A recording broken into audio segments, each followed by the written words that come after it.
Hey, I'm once again coming to you from 2022, and in this case, I want to address one more note on races before I jump into the archives and present classes with that.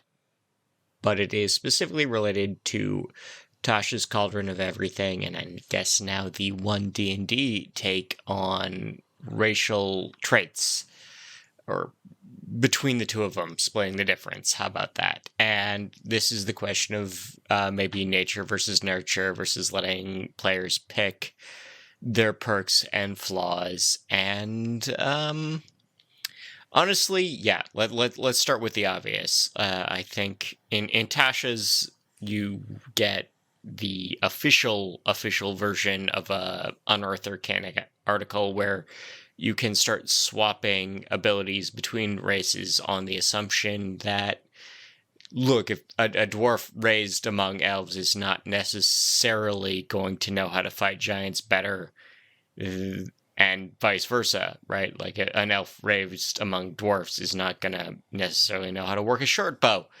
And in my head, to my mind, my only question with that is really, where do you draw that line? Are certain races actually assigned dark vision at birth, and it becomes a question of just adaptation?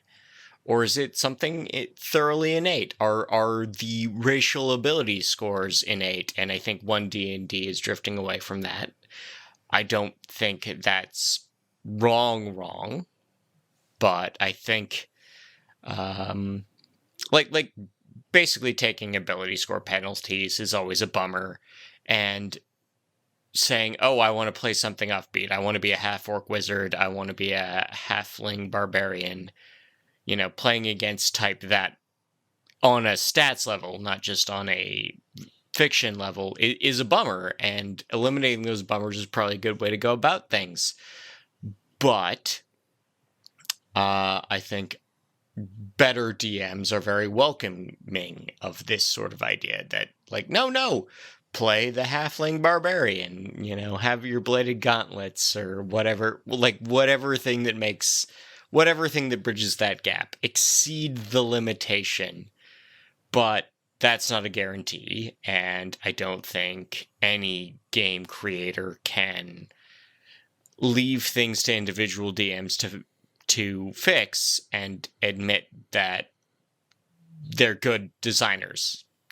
Or that's probably too harsh, but the idea that individual game masters, individual play groups can solve problems in the game is a crutch. And so creating a game that doesn't rely on those crutches, that's good. It becomes a question of saying, okay, no, we're gonna let you build off what we have, not compensate for what we gave you, if that makes any sense.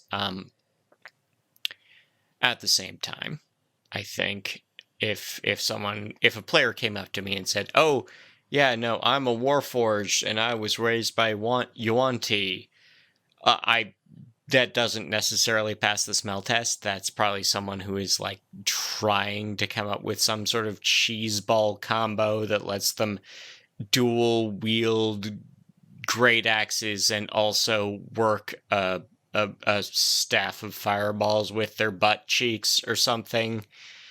Like there's some sort of red magey nonsense going on there, but that player is going to do that regardless of whether or not I include the options from Tasha.